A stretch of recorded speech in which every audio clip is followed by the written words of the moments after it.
Hi hello ನಮಸ್ತೆ cats I channel ಕಡೆಯಿಂದ ನಮಸ್ಕಾರಗಳು. ಸ್ನೇಹಿತರೆ, 2022ರ ವಿಶ್ವಕಪ್ನಲ್ಲಿ ಇಂಗ್ಲೆಂಡ್ ವಿರುದ್ಧ ಸೋಲಿಗೆ ಭಾರತ ಸೇಡು ತೀರಿಸಿಕೊಂಡಿದೆ. ಕೋಟಿ ಭಾರತೀಯರ ಕನಸು ನನಸಾಗಿದೆ.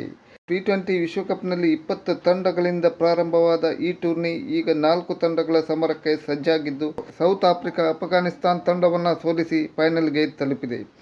ಇತ್ತ ಭಾರತ ಪ್ರಬಲ ಇಂಗ್ಲೆಂಡ್ ತಂಡವನ್ನು ಹೀನಾಯವಾಗಿ ಸೋಲಿಸಿ ಫೈನಲ್ಗೆ ಲಗ್ಗೆ ಇಟ್ಟಿದೆ. ಸ್ನೇಹಿತರೆ, ಇಂದು ಗಯಾನಾ ಕ್ರೀಡಾಂಗಣದಲ್ಲಿ ಭಾರತ ಮತ್ತು ಇಂಗ್ಲೆಂಡ್ ತಂಡದ ನಡುವೆ ನಡೆದ ಸೆಮಿಫೈನಲ್ ಪಂದ್ಯದಲ್ಲಿ ಐತಿಹಾಸಿಕ ಗೆಲುವಿನ ಮೂಲಕ ಇಂಗ್ಲೆಂಡ್ ತಂಡವನ್ನು ಸೋಲಿಸಿ 68 ರನ್ಗಳ ಗೆಲುವಿನೊಂದಿಗೆ ಭಾರತ ಫೈನಲ್ಗೆ ಪ್ರವೇಶಿಸಿದೆ. ಟಾಸ್ ಗೆದ್ದು ಇಂಗ್ಲೆಂಡ್ ಬೌಲಿಂಗ್ ಆರಿಸಿಕೊಂಡಿತು. ಬ್ಯಾಟಿಂಗಿಗೆ ಇಳಿದ ಭಾರತ ತಂಡ ರೋಹಿತ್ ಮತ್ತು ಕೊಹ್ಲಿರವರ ಉತ್ತಮ ಆರಂಭವನ್ನೇ ಕಂಡಿತು. ಆದರೆ ಕೊಹ್ಲಿರವರ 9 ಬಾಲ್ಗಳಿಗೆ 1 ಸಿಕ್ಸ್ ಬಾರಿಸುವುದರ ಮೂಲಕ 9 ರನ್ ಕಲೆ ಹಾಕಿ ರೇಸ್ ಸ್ಟಾಲ್ ಪ್ಲೇಯರ್ ಪಾಲಿಗೆ ಕ್ಲೀನ್ ಬೋಲ್ಡ್ ಆಗಿ ವಿಕೆಟ್ ಒಪ್ಪಿಸಿದರು. ಈ ಪಂದ್ಯದಲ್ಲಾದರೂ ಕೊಹ್ಲಿರವರ ಭರ್ಜರಿ ಪ್ರದರ್ಶನ ನೋಡಬಹುದು ಎಂದು ಕಾದು ಕುಳಿತಿದ್ದ ಎಲ್ಲ ಕ್ರಿಕೆಟ್ ಪ್ರೇಮಿಗಳಿಗೆ ನಿರಾಶೆಯಾಯಿತು. ಇದಾದ ನಂತರ ಬಂದ ರಿಷಭ್ ಪಂತ್ ರವರು ಕೇವಲ 4 ರನ್ಗಳಿಗೆ ಸೀಮಿತವಾಗಿ ಫೈನಲ್ಗೆ ಹೆಜ್ಜೆ ಹಾಕಿದರು. ನಂತರ ಅಂಕಣಕ್ಕೆ ಇಳಿದ ಸೂರ್ಯಕುಮಾರ್ ಯಾದವ್ ಭಾರತಕ್ಕೆ ಆಸರೆಯಾದರು. ಇಬ್ಬರ ಜೋಡಿ 50 ಬಾಲ್ಗಳಿಗೆ 73 ರನ್ಗಳ ಜೊತೆಯಾಟ ಭರ್ಜರಿಯಾಗಿತ್ತು. ರೋಹಿತ್ ಶರ್ಮಾ ರವರು 39 ಬಾಲ್ಗಳಿಗೆ 6 4 ಹಾಗೂ 2 ಭರ್ಜರಿ ಸಿಕ್ಸ್ ಮೂಲಕ 57 ರನ್ಗಳನ್ನು ಕಲೆ ಹಾಕಿ ಆದಿಲ್ ಶಾ ರವರಿಗೆ ಬಾಲಿಗೆ ಕ್ಲೀನ್ ಬೋಲ್ಡ್ ಆಗಿ ತಮ್ಮ ವಿಕೆಟ್ ಒಪ್ಪಿಸಿದರು.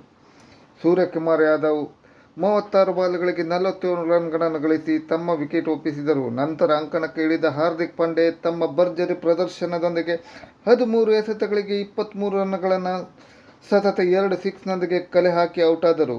ಶಿವಮ್ ದುಬೆ ಹೇಗೆ ಬಂದರೋ ಹಾಗೆ ಪೆವಿಲಿಯನ್ಗೆ ತೆರಳಿದರು. ಜಡೇಜಾ 9 ಬಾಲ್ಗೆ 17 ರನ್ ಗಳಿಸಿದರು. ಅಕ್ಷರ್ ಪಟೇಲ್ 1 ಸಿಕ್ಸ್ ಮೂಲಕ 6 ಬಾಲ್ಗಳಿಗೆ 10 ರನ್ ಗಳಿಸಿ ಔಟಾದರು. ಒಟ್ಟಾರೆ ಭಾರತ ತಂಡವು ನಿಗದಿತ 20 ಓವರ್ಗಳಲ್ಲಿ ತನ್ನ 7 ವಿಕೆಟ್ ಕಳೆದುಕೊಂಡು 171 ರನ್ ಕಲೆ ಹಾಕಿತು. ನಂತರ ಬ್ಯಾಟಿಂಗಿಗೆ ಇಳಿದ ಇಂಗ್ಲೆಂಡ್ ತಂಡ ಭರ್ಜರಿ ಆರಂಭ ಕಂಡಿತು. ಆದರೆ ಭಾರತದ ಬೌಲರ್ಗಳ ದಾಳಿಗೆ ಹಾಗೂ ಭಾರತದ ಭರ್ಜರಿ ಫೀಲ್ಡಿಂಗ್ ಪ್ರದರ್ಶನಕ್ಕೆ ಇಂಗ್ಲೆಂಡ್ ತಂಡವು 16.4 ಓವರ್ಗಳಲ್ಲಿ ತನ್ನ ಎಲ್ಲ ವಿಕೆಟ್ ಕಳೆದುಕೊಂಡಿತು. ಕೇವಲ 103 ರನ್ಗಳನ್ನು ಕಲೆ ಹಾಕಿ 68 ರನ್ಗಳಿಂದ ಸೋತು ಭಾರತಕ್ಕೆ ತಲೆಬಾಗಿತು. ಭಾರತ ಪರ Akshar Patel 4 over 23 run 3 wicket. Kuldeep Yadav 4 over 19 run 3 wicket. Bumrah 2.4 over 12 run 2 wicket. Harshdeep Singh 2 over 17 run.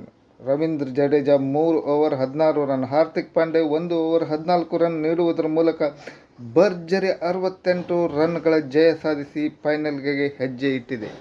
ಸ್ನೇಹಿತರೆ, ಈ ವಿಡಿಯೋ ತಮಗೆ ಇಷ್ಟವಾದಲ್ಲಿ ನಮ್ಮ ಚಾನಲನ್ನು ಲೈಕ್ ಮಾಡಿ, ಸಬ್ಸ್ಕ್ರೈಬ್ ಮಾಡಿ. ಮುಂದಿನ ವಿಡಿಯೋದಲ್ಲಿ ಸಿಗೋಣ. ನಮಸ್ಕಾರಗಳು.